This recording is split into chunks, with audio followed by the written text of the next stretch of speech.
کہ بدن ہے اس کا، حافظ کی غزل کا ہے تقدس اس میں، اور میرا کا بھجن ہے کہ بدن ہے اس کا، میرا کا بھجن ہے کہ بدن ہے اس کا۔ دوسری روایت سنیں کہ چھو لے تو بدن میرا روشن ہو جائے، اور تاریک چمن میرا روشن ہو جائے، کہ چھو لے تو بدن میرا روشن ہو جائے، اور تاریک چمن میرا روشن ہو جائے۔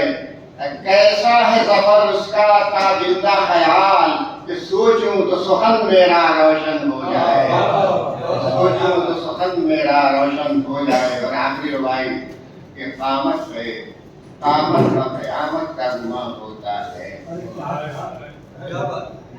اور پھولوں کی لطافت کا گماں ہوتا ہے، کہ قامت کا قیامت کا گماں ہوتا ہے، اور پھولوں کی لطافت کا گماں ہوتا ہے، کہ جب اس کے سراپا پر نگاہیں ٹھہریں تو مقبول عبادت کا گماں ہوتا ہے۔